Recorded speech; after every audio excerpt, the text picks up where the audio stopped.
Friends, Kingfisher nursing tutorials में आपका स्वागत है और आज हम पढ़ेंगे one of the most important topic that is otitis media. Okay, so start करते हैं। तो ओटाइटिस मीडिया क्या होता है? ओटाइटिस मीडिया मतलब inflammation of the middle ear का inflammation is the medical term for middle ear infection. Acute otitis media very common in childhood. तो ये एक्यूट ओटाइटिस मीडिया जो है ये ओटाइटिस मीडिया का एक टाइप है। और जनरली हम ओटाइटिस मीडिया की बात करें तो ओटाइटिस मीडिया मतलब inflammation of the middle year. Okay, तो यहाँ पे आप देख सकते हैं मिडल ईयर क्या होता है। मिडल ईयर, तो मिडल ईयर के जो मेन इंपॉर्टेंट पार्ट्स है वो हम देख लेते हैं। टिम्पैनिक मेम्ब्रेन, ईयर ऑसिकल्स, ये टिम्पैनिक मेम्ब्रेन जिसको हम ईयर ड्रम भी बोलते हैं, ईयर ऑसिकल्स और यूस्टेचियन ट्यूब। और ये जो एयरफील्ड कैविटी होती है, मिडल ईयर मतलब एयरफील्ड कैविटी। ओके, तो ये हो गया मिडल ईयर जो हमको जानना जरूरी था। अब हम आगे बढ़ेंगे कॉजेज के बारे में। What are the causes of otitis media? तो ओटाइटिस मीडिया का एक कॉमन कॉज है वो है blockage of Eustachian tube. Okay, तो इसमें होता क्या है, किसी भी कारण की वजह से नेजोफेरिंग्स में स्वेलिंग आ जाती है। नेजोफेरिंग्स की जो म्यूकस मेम्ब्रेन होती है उसमें स्वेलिंग आ जाती है। जैसे आप इस डायग्राम में देख सकते हैं, ये नेजोफेरिंग्स है। नेजोफेरिंग्स, इसके म्यूकस मेम्ब्रेन में स्वेलिंग आ जाती है जिससे कि यूस्टेचियन ट्यूब, ये जो यूस्टेचियन ट्यूब आपको दिख रहा है ये ब्लॉक हो जाता है। ओके, तो ये मेन रीजन होता है ओटाइटिस मीडिया होने का। तो इससे क्या होता है, अपर रेस्पिरेटरी ट्रैक हो गया या फिर एलर्जीज हो गया, इनसे भी यूस्टेचियन ट्यूब ब्लॉकेज हो सकता है। तो ये हो गया मेन कॉज ओटाइटिस मीडिया का। देन हम बात करेंगे तो वायरसेस हो गए जो अपर रेस्पिरेटरी ट्रैक को इन्फेक्शन कॉज कर सकते हैं। पैथोजेंस हो गए लाइक स्ट्रेप्टोकोकस निमोनिया हो गया, हीमोफिलस इन्फ्लुएंजा हो गया, moraxella catarrhalis causing infection of middle ear. ठीक है, देन ये जो पैथोजेंस या फिर बैक्टीरियाज हो गए ये सब otitis media inflammation of middle year cause करते हैं। ओके, देन हम बात करेंगे रिस्क फैक्टर क्या हो सकते हैं। तो रिस्क फैक्टर में आ जाएगा chronic exposure to second hand cigarette smoking.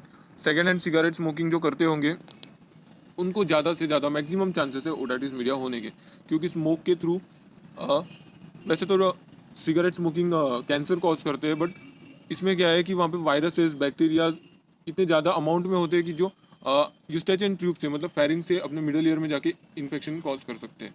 ठीक है, और एक्सीडेंटल ट्रॉमा से भी हमको ओटाइटिस मीडिया हो सकता है। देन हम बात करेंगे कॉम्प्लिकेशंस की। तो कॉम्प्लिकेशंस में आएगा complication of acute otitis media consist of perforation of the eardrum, infection of mastoid space behind the ear और bacterial meningitis in rare cases. तो इसमें होता क्या है, परफोरेशन ऑफ ईयर ड्रम मतलब ईयर ड्रम में जो होता है परफ्यूरेटेड हो जाता है, उसमें छोटे छोटे छेद पड़ जाते हैं। तो ये एक कॉम्प्लिकेशन है जिसमें हमारा हियरिंग लॉस हो सकता है। और नेक्स्ट हम बोलेंगे तो मैस्टोइड प्रोसेस जो ईयर के पीछे रहती है उसको भी इन्फेक्शन हो सकता है।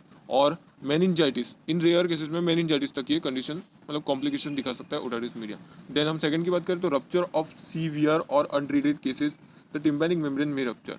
इसमें जो अपना ईयर ड्रम है, टिम्पैनिक मेम्ब्रेन है, वो रप्चर हो जाएगा अनट्रीटेड, अगर ट्रीट नहीं किया गया ओटाइटिस मीडिया को तो। ठीक है, देन चिल्ड्रन में रिकरेंट एपिसोड रहे एक्यूट ओटाइटिस मीडिया तो उन्होंने क्या होता है, इफ्यूजन हो जाता है। इफ्यूजन मतलब जो हमने देखे मिडल ईयर की जो एयरफील्ड कैविटी है वहाँ पे एयर ना रहते हुए वहाँ पे फ्लूइड भर जाता है, जिससे कि क्या होगा, इफ्यूजन फॉर्म हो जाता है और वो एक्यूट का क्रोनिक ओटाइटिस मीडिया फॉर्म हो जाता है जो कि हायर रिस्क होता है, जिससे कि कंडक्टिव और सेंसोन्यूरल हियरिंग लॉस होता है।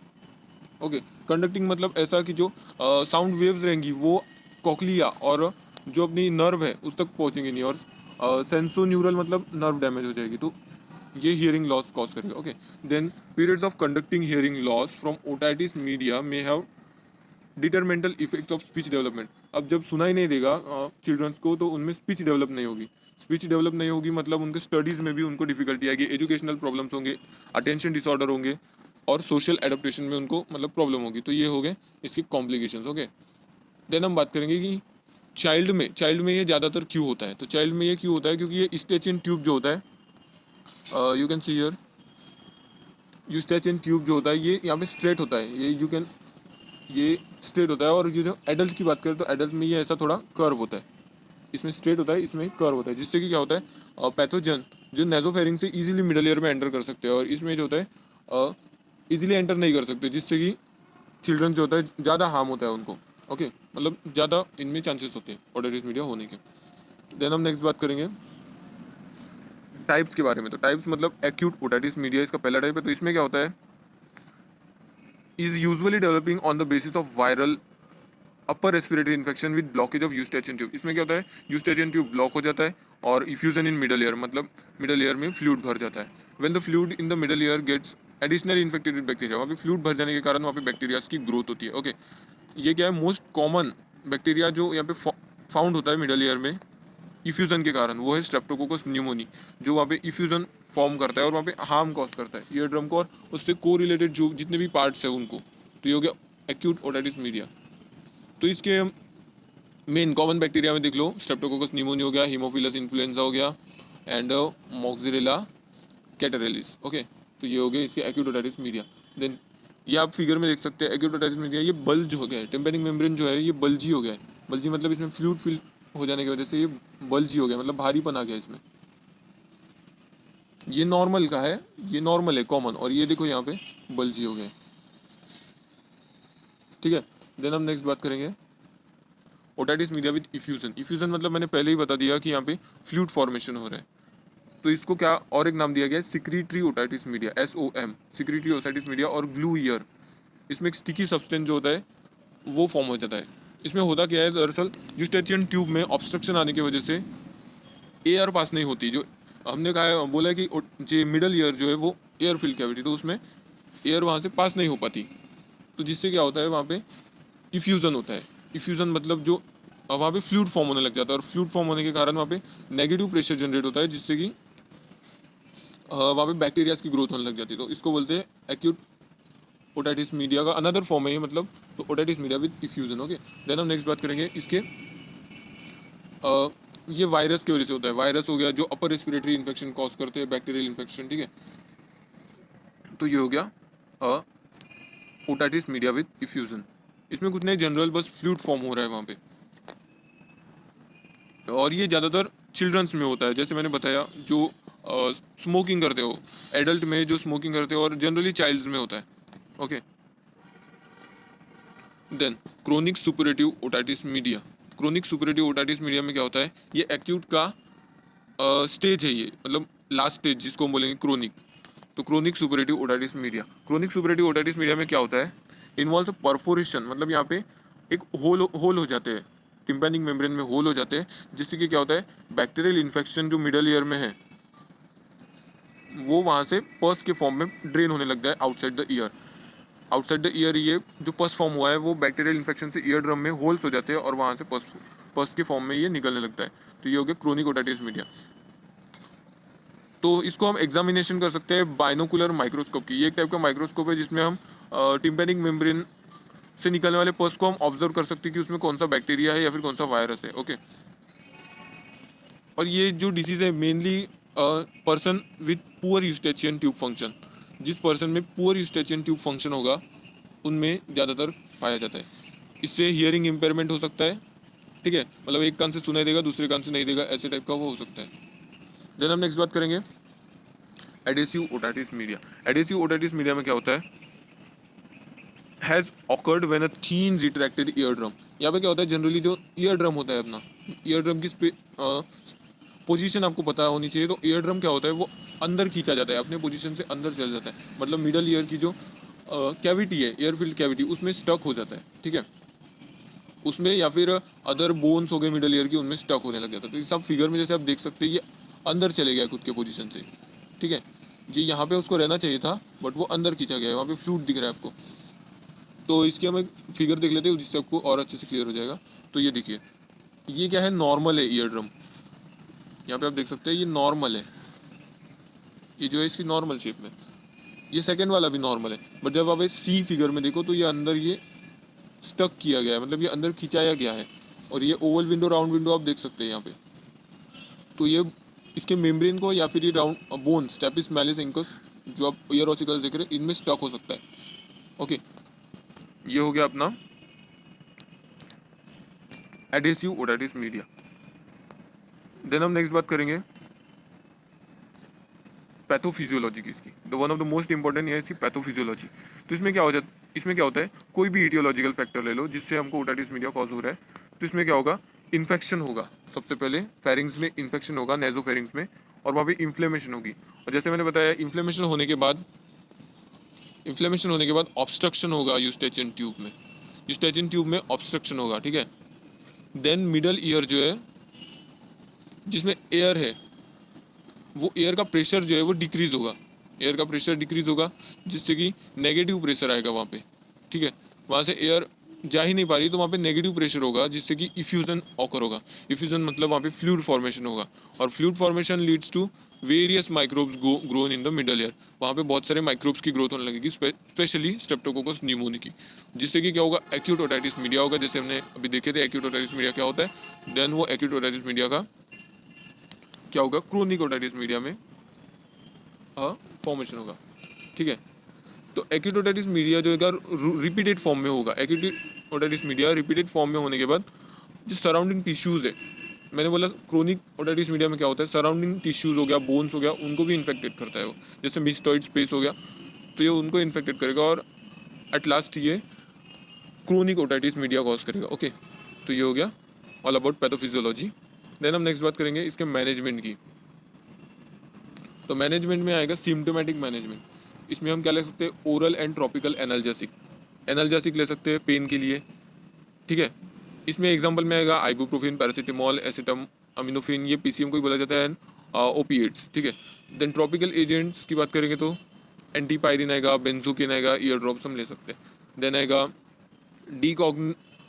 डीकंजेस्टेंट्स एंड एंटी हिस्टामाइन। हिस्टामाइन मतलब जो एलर्जी कॉज करता है, और एंटी हिस्टामाइन मतलब एलर्जी से रिलीफ देने वाला, तो एंटी हिस्टामाइन इधर नेजल और ओरल हम ले सकते हैं, ओरल भी ले सकते हैं, नेजल भी ले सकते हैं, ठीक है, कंजेशन प्रेजेंट रहा तो। देन हम नेक्स्ट बात करेंगे एंटीबायोटिक्स भी ले सकते हैं इसमें हम एक्यूट ओटाइटिस मीडिया के लिए। अगर हम एक्यूट ओटाइटिस मीडिया में ट्रीटमेंट कर लेंगे for 1 to 3 days, 1 to 3 days में हमको ट्रीटमेंट अगर इसका सक्सेसफुल नहीं हुआ तो फिर इसमें एनाल्जेसिक हम अदर ट्रीटमेंट इसका कर सकते हैं, मैनेज इसको एनाल्जेसिक से करना पड़ता है। तो antibiotic in the acute otitis media for 1 to 3 days if pain is manageable with analgesic is currently recommended, ठीक है। पेन मैनेज हो रहा है 2 से 3 दिन में तो फिर हम एनाल्जेसिक ले सकते हैं। Then first line antibiotic treatment में क्या आएगा, एमोक्सिलिन देना है हमको। इफ देयर इज रेजिस्टेंस दिख रहा है एमोक्सिलिन के लिए in last 30 days, then amoxicillin, क्लेविकिड और अनदर पेनिसिलिन दे सकते हैं। देन शॉर्ट कोर्स एंटीबायोटिक में आएगा लॉन्ग एक्टिंग एजिथ्रोमाइसिन हम दे सकते हैं। Was found more likely to successful than short acting alternatives. अगर फिर भी इम्प्रूवमेंट नहीं हुआ तो हम क्या कर सकते हैं, 2 से 3 दिन बाद इम्प्रूवमेंट नहीं दिखा तो हम ट्रीटमेंट चेंज करके दूसरी कोई थेरेपी हम ले सकते हैं। फिर हम सर्जिकल मैनेजमेंट की बात करेंगे इसकी। तो सर्जिकल मैनेजमेंट में टर्मिनोलॉजी जो है मायरिंजोटॉमी और टिम्पैनोटॉमी, तो ये बहुत इंपॉर्टेंट है, ये पूछी जाती है डेफिनेशन और एमसीक्यू में भी। तो इसमें क्या होता है, इंसिजन मेक करते हैं, an incision in the tympanic membrane to relieve pressure. अब ईयर के अंदर का प्रेशर जो मैंने बताया कि इंक्रीज हो चुका है, क्योंकि वो उसको प्रेशर को रिलीज होने के लिए जगह ही नहीं है, वहाँ पे पस फॉर्मेशन हुआ है, तो वो प्रेशर को कम करने के लिए एक इंसिजन किया जाता है मायरिंजोटॉमी में। इंसिजन मतलब वहाँ पे एक छोटा सा होल किया जाएगा और वो जो फ्लूइड को है वो बाहर निकाला जाएगा मिडल ईयर से। ओके, ये हो गया मेरिंजोटॉमी। एंड मेरिंजो टिम्पैनोस्टॉमी ट्यूब में क्या होगा, यहाँ पे एक ट्यूब डाली जाती है ईयर में, एक कैथेटर डाला जाता है छोटा सा होल करके, सीरिंज से, सीरिंज की जो नीडल रहती है उससे छोटा सा होल करके हम उसमें एक कैथेटर डालते हैं, जिसकी वजह से जो भी ड्रेनेज होगा, पस होगा, वो बाहर निकाला जाता है। दोनों में फ़र्क है। मेरिंजोटॉमी में क्या होगा